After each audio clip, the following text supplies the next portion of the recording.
hérna. Alright, getur sagt okkur eitthvað smá frá þér? Nei. Ok, sorry. Ég heiti María Carmela Torini og ég er 22.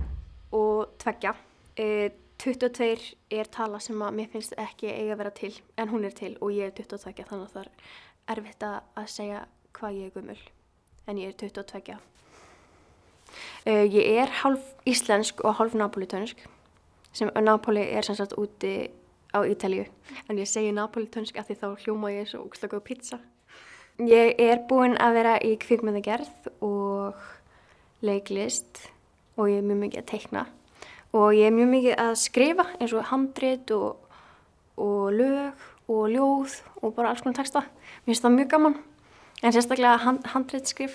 Fyrsta handriti sem ég skrifaði þegar ég var 12 ára, að þá fór ég með það sem sagt, ég sendi það á Kvikmyndaskóla Íslands og fékk útskriftarnemendur til að gera það að raunveruleika, sem var ógeðslega skemmtilegt. Þannig að síðan þá hef ég verið alveg bara, það hefði þetta verið bara svona my priority í svona, mér fannst þetta svo skemmtilegt. Hvaðan kom áhugin fyrir leiklist og kvikmyndagerð? Áhugin minn kom bara mjög snemma. Ég alveg sem ég var lítil það hef ég verið alltaf að setja um einhverja karaktera og vera svona þessi trúður. Hvort sem það var bara, þú veist, heima við matarborðið að gera fjölskyldu mína gráhærða eða þá bara í speglinum með ávaxtakörfunni í gangi.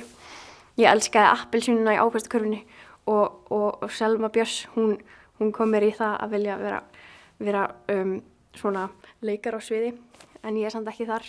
Ég er meira í kvikmyndum. Mér finnst bara mjög gaman að leika og setja mig í karaktera. Það er eitthvað svona sem ég gerir bara daglega. Hvaða manneskja lítur upp til að svona, hver er fyrirmyndin? Kvikmyndalega séð er það Tim Burton. Ég elska Tim Burton og hans stíl og heim. Mér finnst svo gaman hvernig hann er svolítið mikið í því að gera karakter sem eru svona svolítið öðruvísi og svolítið svona útundan. Og ég hef alltaf svona tengt mjög mikið við eins og karakterinn hans og bara heiminn yfir höfuð. Þó hann sé svona ógeðslega dark og ég er svona mjög litrík að mér finnst ég passa þangað inn mjög mikið. Svona, já. Síðan er það Frida Kahlo, ég elska hana. Og Audrey Hepburn, ég elska hana líka. Og Chaplin. Ég hef hort á Chaplin myndir síðan ég var bara krakki. Það var líka eina ástæðum af hverju ég fór í leiklist, hann bara eftir að ég sá hann vera að borða spagetti, eða það sem var ekki spagetti, hann var að borða svona, hvað heitir það, svona skóreimar. Hann var að borða skóreimar svona eins og spagetti. Og ég var bara eitthvað, mammi hann. Ég væri til í að vera með þeim í saumaklúbbi eða eitthvað. Það hittast á 50 alltaf eitthvað. Hvernig myndir þú lýsa svona listastílniðinum? Ég myndi segja að listastílinn minn væri svona, hann er litríkur og virkilega svona teiknimyndalegur. Ég hef mjög mikið svona áhuga á að gera heiminn að svona teiknimyndalegum heim. Það er alltaf mikil húmor í myndunum mínum og því sem ég skrifa og svoleiðis. Það er svona svolítið mest hjá mér. Ég er svolítið mikið að leika með áratugi. Svona, þú veist, það er aldrei eitthvað svona einn áratugur, heldur það bara svona flakka milli áratuga. Bara svona í leikmyndinu og svoleiðis. Ég er mjög gaman að því að leika með leikmyndina. Það er eitthvað svona svo maður sé bara föndra sinni eigin heim bara. Svona, hvað eru plön framtíðina svona tónlistar og kvikmyndasér? Ég ætla bara að leyfa bara lífinu að koma. Ég er ekkert mikið að plana, en ég trúi bara að þegar hlutinir eiga að koma, þá koma þeir. Já, það er alveg svona alls konar í gangi, bara svona hluti sem maður er að gera og svona, en ég er ekkert eitthvað að drífa mig í því. Þetta er bara að leyfa því að koma. Hvernig er að vera með einhverfu og að vera í kvikmyndabransanum? Ég hef ekki verið í kvikmyndabransanum án þess að vera með einhverfu. Ég myndi bara segja að það getur verið algjör blessun. Það er ég er til dæmis mjög heppin að geta fengið að segja sögur og svona koma fram það sem mig langar að segja og kannski frætt fólk bara, þú veist, leiða maður sjá bara inn í minn heim. Það er kannski aðalega svona skynfærin sem að geta verið svona svolítið óþægileg. Eins og þú veist, of björt ljós eða hávaði eða eitthvað svoleiðis. Líka það stundum heldur fólk heldur að maður geti ekki gert ákveðna hluti af því að maður er einhverfur sem maður getur alveg gert. En það er bara svona það að lita eins og öðruvísi á það þegar maður segir það.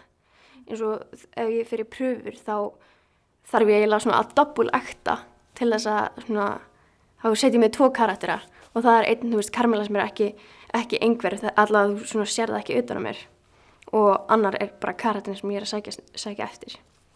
Ég myndi segja að einhverjir séu nefnilega svolítið góðu leikarar af því að við leikum eiginlega á hverjum degi. Ertu með eitthvað svona ráðleggingar fyrir þá sem eru á rófinu og vilja komast inn í bransann? Sko, mér finnst það svolítið erfið spurning af því að sko, það er svo erfitt að ráðleggja einhverjum eitthvað eins og ég náttúrulega veit ekkert hvernig aðrir eru. Þetta er svo rosalega svona fjölbreytt að það er svo erfitt að ætla að ráðleggja einhverjum eitthvað því þú veist, kannski eitthvað sem mér finnst bara ekkert mál, finnst einhverjum öðrum erfitt og öfugt. Já, það var í rauninni bara að hlusta á bara sjálfan sig, hvað maður sjálfur getur gert og hvað maður er tilbúin að gera. Hvað finnst þér að sé kvikmyndahátíð til einhver konum í kvikmyndabransanum? Mér finnst það ógeðslega gaman.